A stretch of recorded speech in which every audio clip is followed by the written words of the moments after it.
Alright, boys and girls.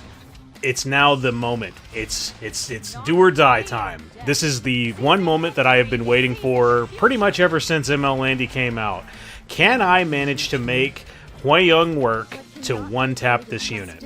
So, what I decide to do is, we're not dealing with any particular barriers that are going to go into her, we're not dealing with any damage mitigation that's going into her, we're just going to throw on an attack buff, and we're just going to go for it.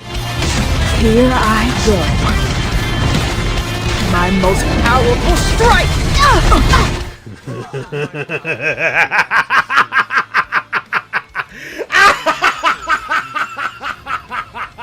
We are so fucking back, boys! So, why am I happy about this particular experiment? Well, there's a few particular reasons as to why. One, you probably did not see it in the frames from Hwayoung's turn over to the next character's turn, but in between those frames, you actually will be able to see what Navy Captain Landy's HP was, or blue-haired bitch as I affectionately like to refer to her as. She was rocking 17k HP. So that is 17k HP, which is kind of like an average HP build that you would expect to see for a blue-haired bitch, which I'm over the moon just seeing that kind of information.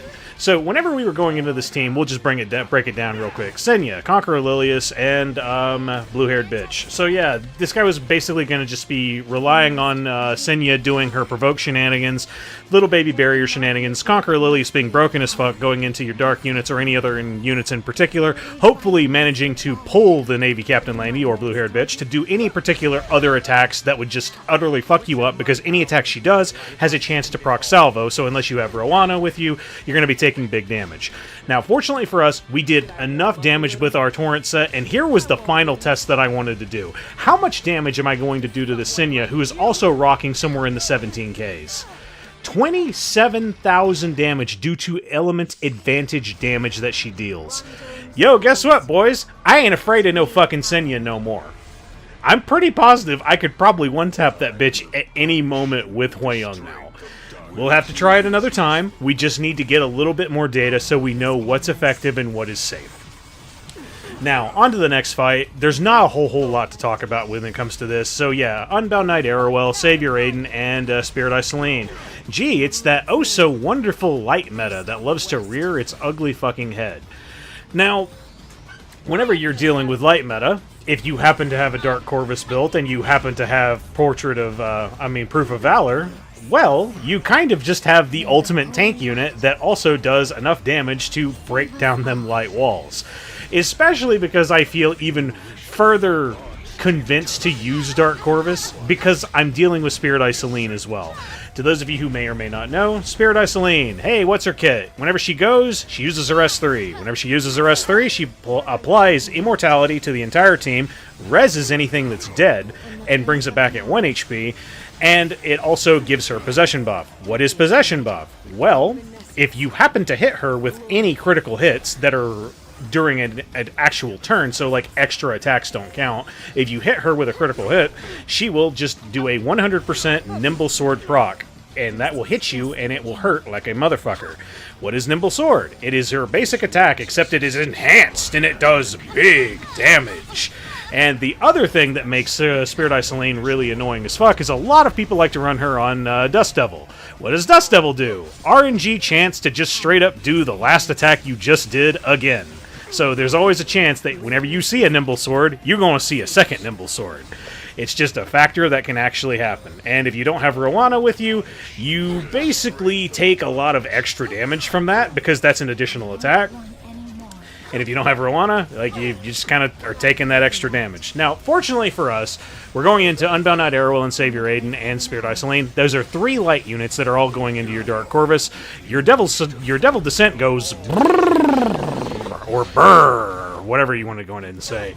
And with that said, we have already used 3 Devil's Descents and killed 2 characters. Oh, but what about that first one? Wasn't it a waste? No, it is not. There is a reason why it was not, because Devil's Descent also happens to be hyper-based in the fact that the damage that you deal is an HP heal for Dark Corvus as well. Yo, this unit is absolutely cracked, man.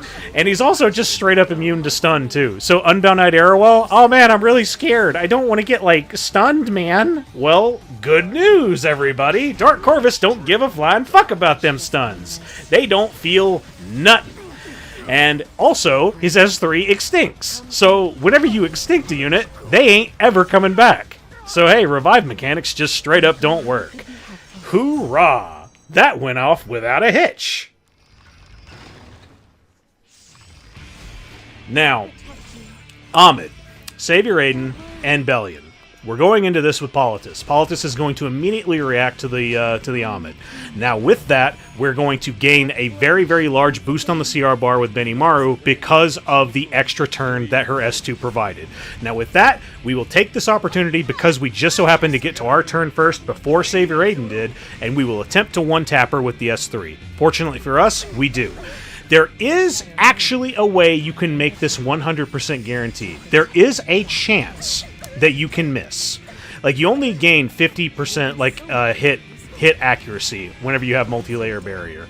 But there is a way you can get yourself to like 100%, which is 70%. 70% is the number that you always want to hit. And it is actually Arunka's artifact. However, the problem with that is it's one of those fucking artifacts that you have to max. So I don't have a maxed one, so I can't really use it. I should probably go ahead and swap to that, just in case I'm ever wanting to go into some Savior Adins and I'm feeling particularly scared about it. But fortunately for us, we were able to just clear through this match. It was easy peasy. Now, we'll talk about that last match a little bit more because we're going to be stuck on this one for a hot minute. But this is Senya, it's going to be Choux, and Mediator Kawerik. I don't really see this team all too often, but basically one of the big things that this does is it really kind of prevents you from using Death Dealer Ray or like any debuffs in general. Biggest reason why is because Mediator Kawerik's there. However, this team doesn't really have a lot of good sustain. If you are paying attention, it does actually have Senya on the EE for S1. So any attempts that she goes into your unit, she is going to heal a little bit because she doesn't have Gab on herself. So that's actually pretty good. However, the problem with that is we're going to eventually ramp up to a point to where that S1 counterattack just straight up ain't going to matter. Like, one more counterattack from the right side, and then we're already at max stacks for Hasol. And the other good thing is, as well, is we're rocking Armin with us. Now, to those of you who may or may not remember, because a lot of people actually build Armin on DPS, my Armin is on support. So what mine does is she's basically pretty much a free proof of valor for single target attacks that go into any unit except herself. So Hasol is also rocking the artifact that reduces critical hit damage whenever anybody on the team takes a critical hit. And then I have Armin there with me, who just straight up reduces any and all single target damage that any of the allies receive except herself. And then Roana is there to basically mitigate any and all counterattacks that are going to be going into me. I'll go ahead and I'll say it for you right now. If I truly wanted to, I could hit that auto button now. Right now, I'm testing the damage to see what all my Hasol is going to be taking in terms of damage. But if I really wanted to, I could actually hit auto right now, and we would actually be 100% okay. Now, the big goal is you still want to kill Choux. However, you don't really have, like, the option to really do whatever you please. For example, my Hasol is rocking very, very low effect resist. We don't have effective cleansing. The only cleansing we even have is Armin, and I don't even have her on the proper E to cleanse 2 debuffs instead of just 1. I think I actually have her on the one that it strengthens her barrier, and I'm probably going to actually change that, because I think the barrier strength that you gain is like piss weak. Like, it's just not that impressive. I don't think you necessarily need, like, a buffed barrier. I'll probably change that sometime in the near future. But either way, you see how safe we are right now? They are absolutely not going to be able to pierce through me. Now, perhaps, if instead of Mediator Kawerik, it was Conqueror Lilias, like you would normally see with a Senya Choux comp, this would probably be a little bit more dangerous, but at the same time, I think I would still be okay. Like, this is my more recently updated Hasol build. I attempted to try and use this Hasol against blue-haired bitches. The problem was, Navy Captain Landy, Miss Blue-Haired Bitch herself, has far too much RNG that's on her kit. Like, you can't guarantee whenever counterattacks are going to happen. And if counterattacks don't happen, Hasol does literally nothing. So against Senya, it's actually pretty nice because you're going to get your guaranteed at least your four counterattack hits in on you. As soon as you get at least 4, you're doing max damage. But that's the biggest reason why I don't like to use Hasol into Navy Captain Landy, Miss Blue-Haired Bitch herself. I might change my mind sometime in the near future. There's a lot of testing and a lot of shit I gotta try. Especially now that I've kind of confirmed I was going to try and use Hwayoung here, but I was afraid I would be hard stuck by the shoe.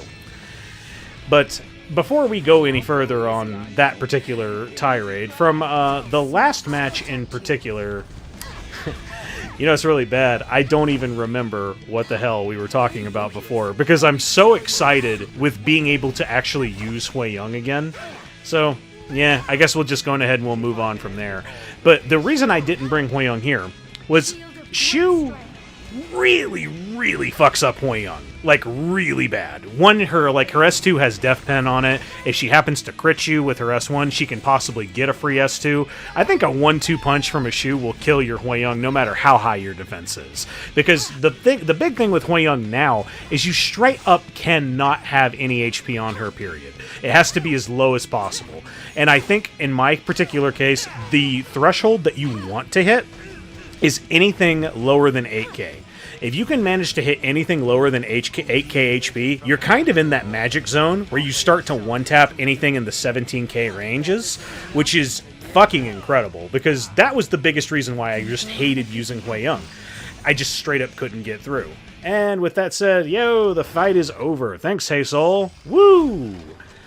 Now, this is a prime example of way back in the day. Oh, hey, cool, Arunka just got released. Well, she looks like a unit that just straight up kind of murders Senya, Choux, and Diene. Well, lucky me. Guess what we get to fight? Senya, Choux, and Diene all at the same time. So, fortunately for us, this happens to work out in our favor. We do not crit the Senya. That creates a barrier.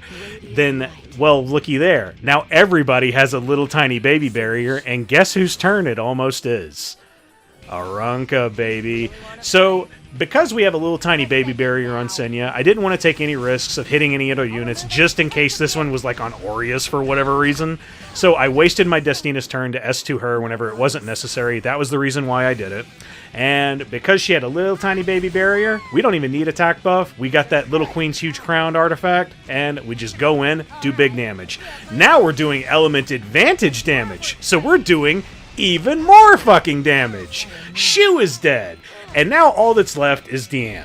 And we're just barely able to get through where our Shadow Knight Pyllis didn't do enough damage with Rocket Punch to strip that barrier, and she goes again right here. This boosts Arunka because she had a barrier on herself, and Shazam, we S3 yet again.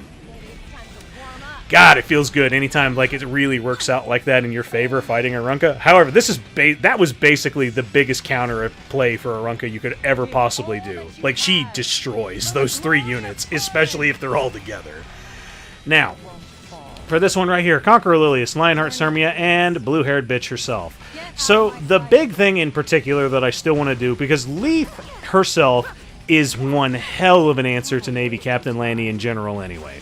Like, the biggest reason as to why is 2 particular reasons. One, if for whatever reason you're rocking any kind of damage mitigation, Proof of Valor, Unbound Knight Arowell, just anything like that, you can have a pretty damn good chance of landing Frostbite. And then if you land Frostbite with Lethe, and you happen to have all that damage mitigation and saving shit, it's gone. Like, then she's going to just take full damage right there. So, thankfully for us, that wasn't like a 20k HP Navy Captain Landy. However, that's why Dark Corvus is also there. He's just in the wings to finish anything off if he needs to. Now, that did set off the Lionheart Cermia. However, we're a team of bruisers. Lionheart Cermia doesn't really do extraordinarily well going into bruisers. She's kind of like an anti-cleave kind of pick, where she just utterly destroys like super squishy units instead of like the really thick ones. It does a lot of damage, yes, but if you have a lot of HP bloat on your kit, Lionheart Cermia ain't too scary. And then so we use Devil's Descent on Dark Corvus, that pierces defense, utterly fucking annihilates her, and all we have left is Conqueror Lilias. And because we were building up Omen stacks, she did. And ladies and gentlemen, that was the Guild War. So, when it comes to Hwayoung, I'm mad excited.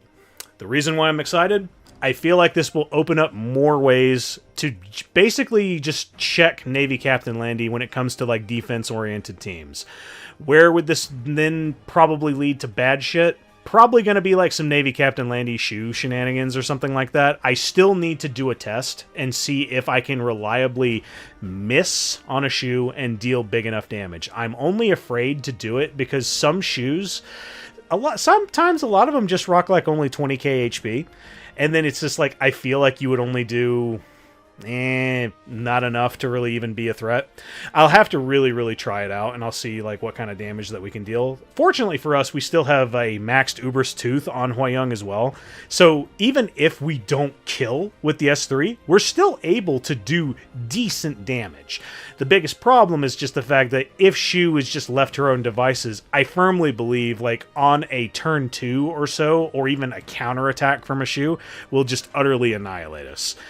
However, we don't really have that practice yet. I don't really see a lot of Choux in Arena, so I don't really have a lot of opportunities to really test it. We'll see. It's really just a matter of I just have to find the units and I have to test it. I should have tested it here, but I wasn't feeling confident in it. We'll see what we can do some other time, a little further down the line. Because, hey, what are the odds that we're going to see Choux again on defense? Probably pretty fucking high, because she's in almost every single Guild War. But either way, if you guys like this video, please go ahead and leave me a like. If you want to see more of my content, please hit subscribe. Hope to see you guys again soon. Later.